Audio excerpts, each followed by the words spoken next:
Hello, everyone. It's March 6th. It's Tuesday. It's Harp Tuesday. And just back from a 20K bike ride and some yoga, but not too tired to do a little Harp Tuesday.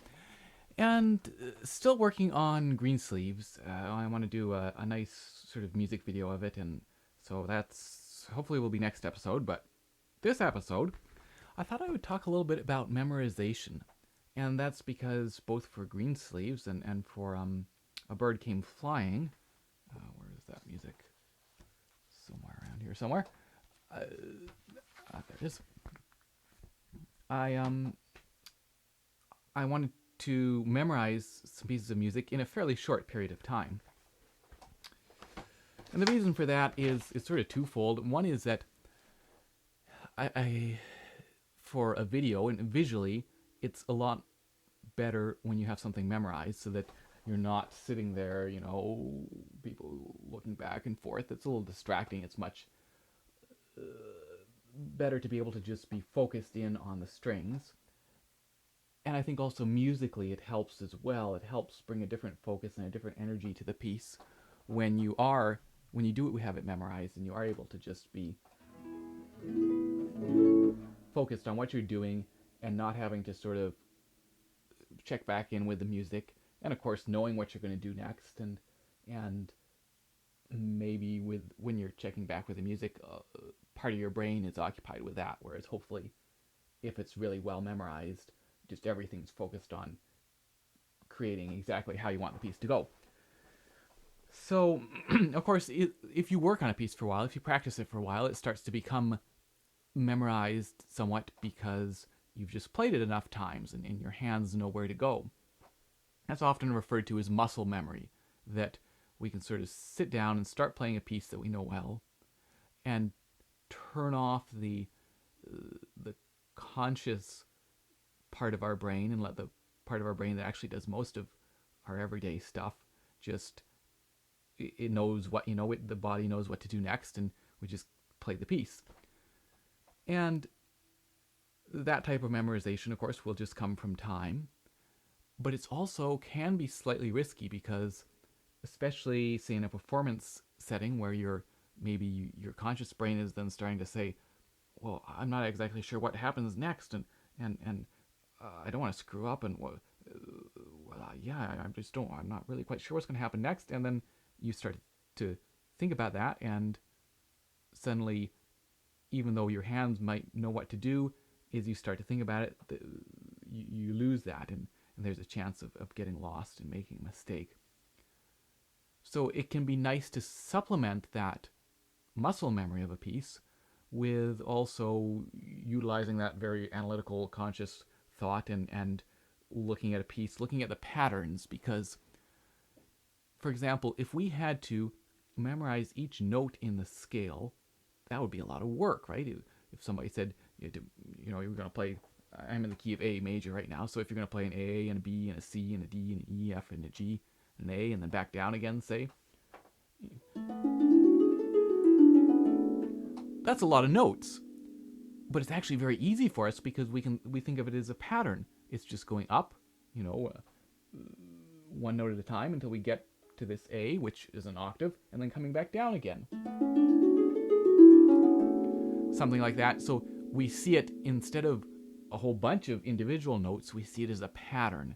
And that helps in memorization because we only have to remember that one thing, that pattern, instead of the, whatever it would be, 8, 6, 14 or so notes of that passage. Or an arpeggio where we can think of that as a pattern, and it makes it much easier to memorize things. So if we look at patterns, that helps. And of course, some people are very auditory oriented. They can hear a piece and they can just play it right back. That works very well for them. Some people work very well with the visual of the written music, but you want to be able to do both. And so I'm just going to talk a little bit about sort of this analytical memorization, which is helpful, especially if you want to memorize something quickly. And I'm going to use Betty Pray's first Harp book. I actually, when I talk about Twinkle Twinkle Little Star, alphabet song, and I think that's the episode, your first harp lesson, I talk about some of the patterns in that you can notice and see that help make things easier. So that, for example, notice this is going up a fifth. And of course, when you're first starting, that might not make as much sense. What's a fifth? But this is going up a third. And then they're just going up one string each. And back down a string. And then the left hand is bouncing up and down from that G to that C, while we're just going down one string at a time, but with two notes.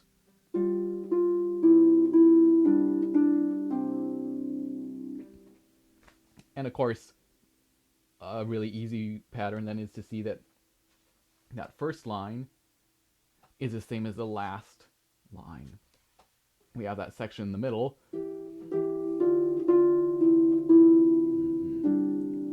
Oh, and that repeats. And then we get repeat of the first. So breaking it down, there's actually not that much to memorize. So I'm going to look at, this is on the very last pages. It's the Flowers in the Valley, which is a lovely little English folk song. And I'm just going to look at that and see how easy it is or how hard it is to try to memorize that. And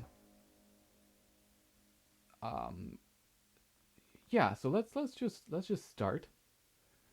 Generally, you'll want to be able to play a piece. You're not going to start out memorizing it. You're going to play through it and get a sort of handle of the piece, get a feel and a flavor of how the piece works and how it sounds.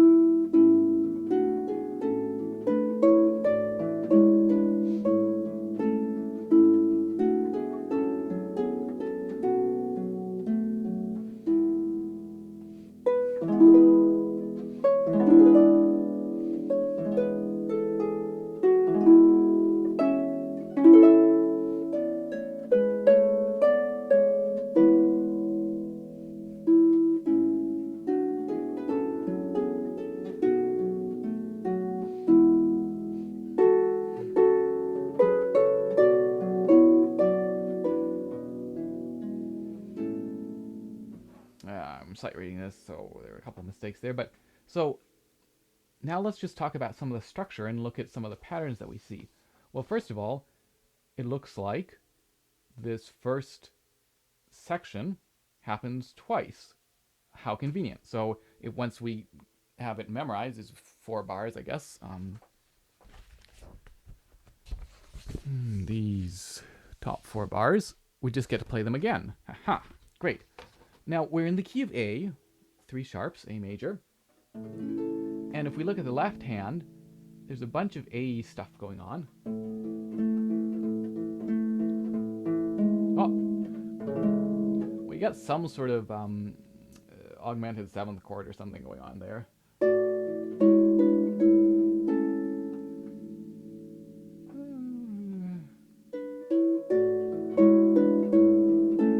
So we can notice that we get in the first bar, and now the pattern is going to change.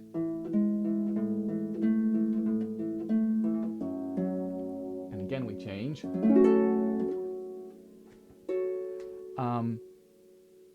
So we can think, okay, well, we're going to do 2 of these, then we're going to do this one with a G on top, and then 2 more of these nice A majors, and then down to this F sharp,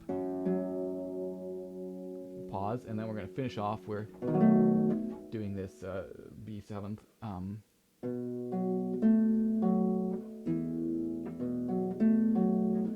And interesting, we've got a D sharp, and so we're actually resolving there on, like, with that D sharp, with 4 sharps, we're now in the key of E major, and so we're resolving into an E major chord. So, because we might have expected to end on some sort of A major, given that we're in the key of A, but we have this D sharp happening. So there's the left hand. Let's look at the right hand and some of the patterns. And of course, oftentimes the right hand is the tune, so you hear that. And you might, like some people and some instruments, tend to think more in terms of the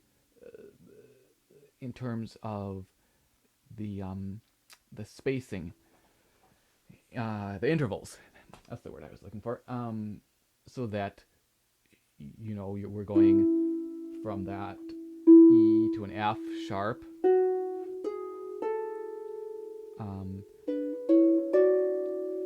Just moving up in seconds, and then a third down. And again, I think, for example, string instruments will tend to think more in the interval, so that is, it's just something to think about there.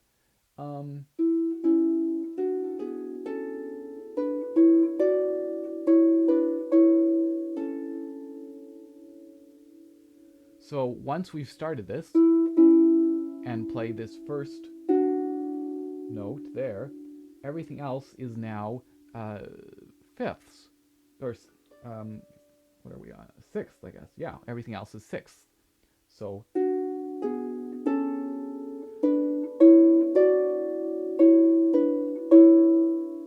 and again, so that we can think, we have this, and now we're just going to be going up a string at a time.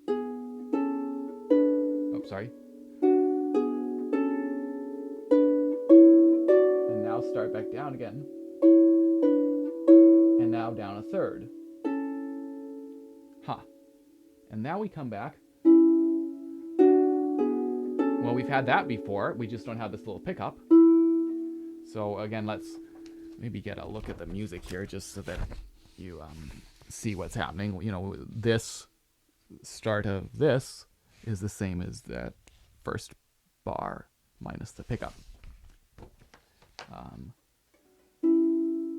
So we have that third chord, and then back to sixths. And now, instead of continuing up, we're going to go down a string and down a third and play a full 3-note chord and resolve into this E major. So putting it all together, and now this is the different pattern on the left hand. Down a third, back to what we started with. And I think the left hand now, right, the left hand is going to play this. So let's try to tie those in together, that when we come back to this, a repeat of what we started with in the right hand, that's our cue that on the next set of notes for the left hand, it's switching down to this F sharp. And now we're down a string, and this B major 7th. So let's try playing that at speed. Not going to look at the music.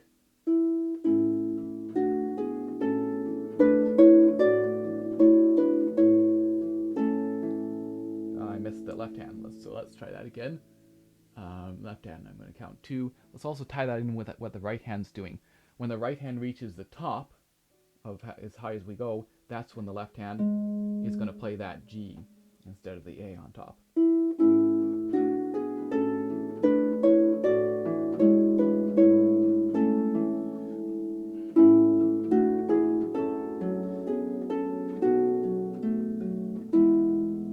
So there are some little hesitations there, but it's starting to get memorized. So let's try that one more time.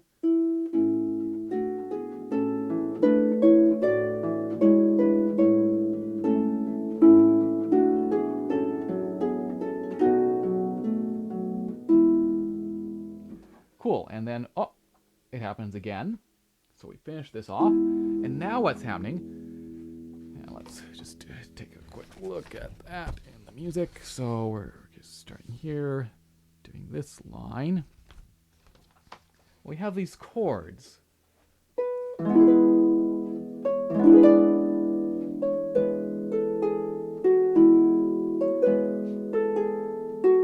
And I think there's probably a tendency to play those as triplets rather than dotted rhythms, you know. But it should be. Or at least that's how it's written. Anyway, we're not going to worry too much about that stuff. We're just looking at memorization. So we get these chords. So we think, okay, we do this first section twice, and now we get some chords. We've just had this E major. So now we're going to move up. We're going to move up a fifth. Is there some other way we can think of it? Maybe we hear that sound. That's that B. So with this pickup. And now we're going to get that D back to natural, and we're going to add this seventh to this chord, so we get an E7. But it's not. Instead of it's okay, so we have that C leading into this E7th.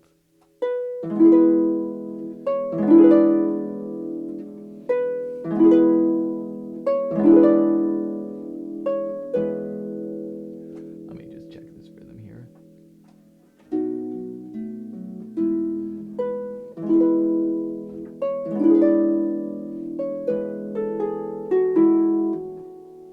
So, okay, so we have this. And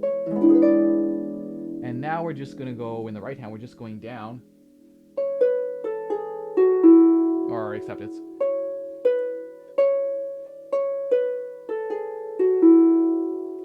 And in the left hand, we're just continuing on this E chord. So, okay, that's easy enough.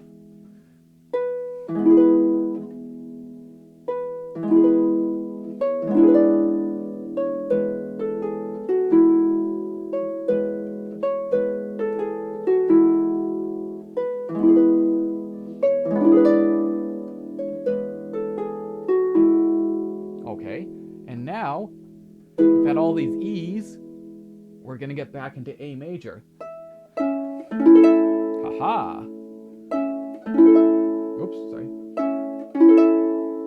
So just single notes in the left hand. Let's see, we've just come down to an E, so we're going to hear this E again on top, but with an A major underneath it. So instead of, we're going to hear. And now we're going to do just,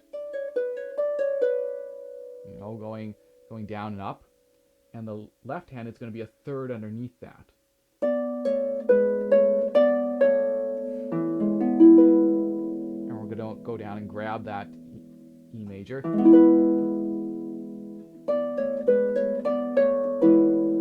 Let's try to put that together.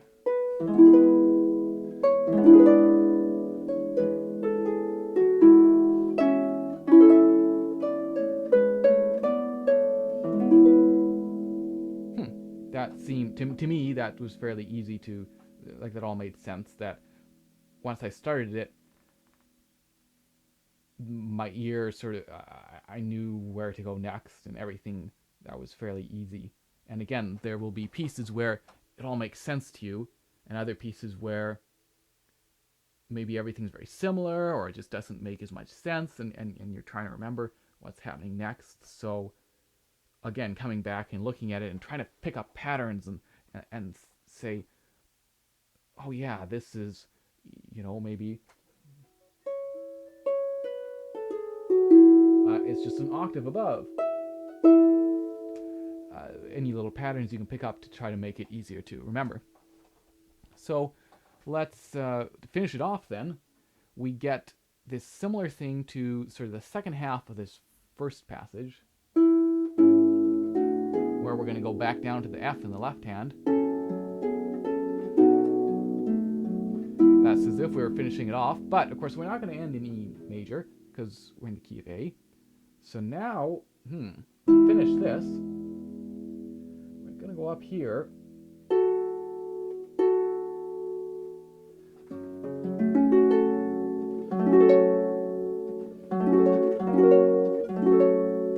Into an F minor. F sharp minor. Now what? We're going to go up a string, just so two third chords, and then we're back to our old buddy, the sixth, and underneath that we have this B minor, and now down and up and down a third with this seventh thrown in there. So let's just look at that. And this is a sixth. What is the left hand doing? Left hand's moving up to do this B minor. This is going to go down and up. What's the left hand doing? It's doing this whole run up. Let's try that again.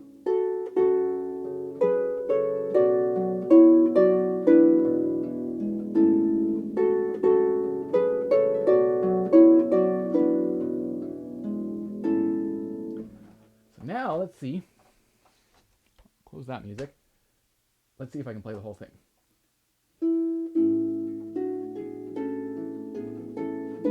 Nope. So what happens? I think I went down. Once I start this, I just keep on going up.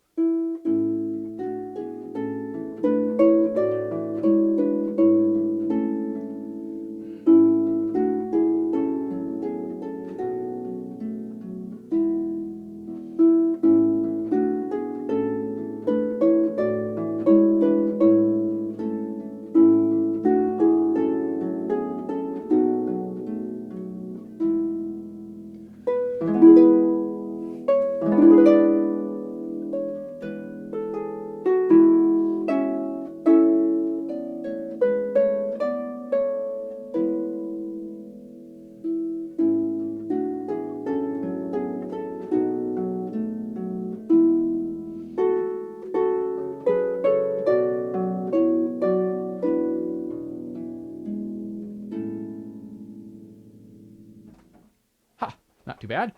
So that's just a quick look at sort of some of the thinking you can do in terms of sitting down, looking at a piece of music, analyzing the shape, the patterns, and how it all fits together, and making that easier to memorize. So hopefully that has been somewhat helpful, and I will see you in 2 weeks' time. Cheers.